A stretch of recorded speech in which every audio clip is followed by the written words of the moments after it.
जय सिया राम। बाली का अंत समय है। प्रभु श्री रामचंद्र जी बाली के सामने हैं और श्रुतियां नेति नेति कहकर निरंतर जिनका गुणगान करती रहती हैं तथा प्राण और मन को जीतकर एवं इंद्रियों को विषयों के रस से सर्वथा नीरस बनाकर मुनिगण ध्यान में जिनकी कभी क्वचित ही झलक पाते हैं, वे ही प्रभु आप साक्षात मेरे सामने प्रकट हैं। आपने मुझे अत्यंत अभिमानवश जानकर यह कहा कि तुम शरीर रख लो, परंतु ऐसा मूर्ख कौन होगा जो हठ पूर्वक कल्प वृक्ष को काटकर उससे बबूर के बाढ़ लगावेगा, अर्थात पूर्ण काम बना देने वाले आपको छोड़कर आपसे इस नश्वर शरीर की रक्षा चाहेगा। हे नाथ, अब मुझ पर दया दृष्टि कीजिए और मैं जो वर मांगता हूँ उसे दीजिए। मैं कर्मवश जिस योनि में जन्म लूँ वहीं श्री राम जी आपके चरणों में प्रेम करूँ।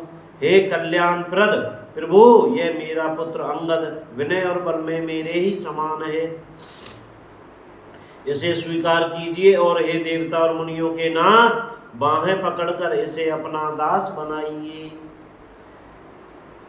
श्री राम जी के चरणों में दृढ़ प्रीति करके बाली ने शरीर को वैसे ही आसानी से त्याग दिया जैसे हाथी अपने गले से फूलों की माला का गिरना न जाने। राम बाली निज धाम पठावा। श्री रामचंद्र जी ने बाली को अपने परम धाम भेज दिया। नगर के सब लोग व्याकुल होकर दौड़े। बाली की स्त्री तारा अनेकों प्रकार से विलाप करने लगी। उसके बाल बिखरे हुए हैं और देह की संभाल नहीं है। तारा को व्याकुल देखकर श्री रघुनाथ जी ने उसे ज्ञान दिया और उसकी माया ज्ञान हर ली। उन्होंने कहा, पृथ्वी जल अग्नि आकाश और वायु, इन 5 तत्वों से यह अत्यंत अधम शरीर रचा गया है। क्षिति जल पावक गगन समीरा, पंच रचत अति अधम शरीरा। श्री राम जय राम राम। वह शरीर जो प्रत्यक्ष तुम्हारे सामने सोया हुआ है और जीव नित्य है, फिर तुम किसके लिए रो रही हो? जब ज्ञान उत्पन्न हो गया तब वह भगवान के चरणों लगी और उसने परम भक्ति का वर मांग लिया। शिव जी कहते हैं, हे उमा स्वामी श्री राम जी सबको कठपुतली की तरह नचाते हैं।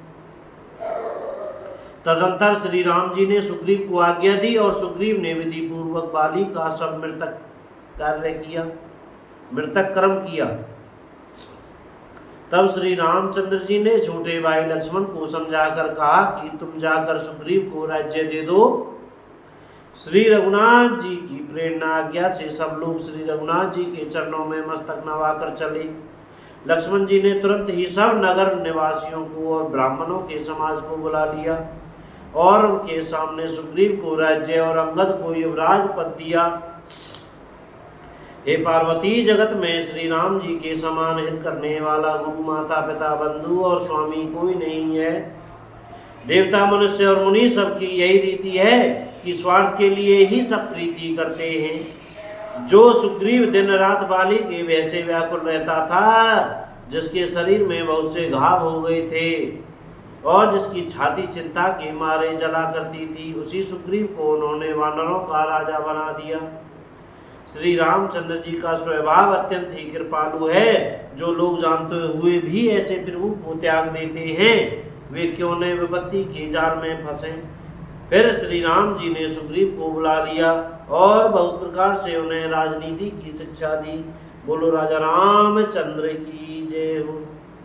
सियावर रामचंद्र की जय हो। अयोध्या धाम की जय। चमेली वन धाम की जय। श्री हनुमान जी महाराज की जय। सब संतन की जय, सब भक्तन की जय, अपने अपने गुरु महाराज की जय। आज की कथा यहीं विश्राम करते हैं। भैया बोलने में, पढ़ने में, कहने में, सुनने में हमसे कोई गलती हो गई हो तो कृपया क्षमा करते रहिएगा और मुख से सीताराम सीताराम राधे श्याम बोलते रहिएगा। भैया जय सिया राम।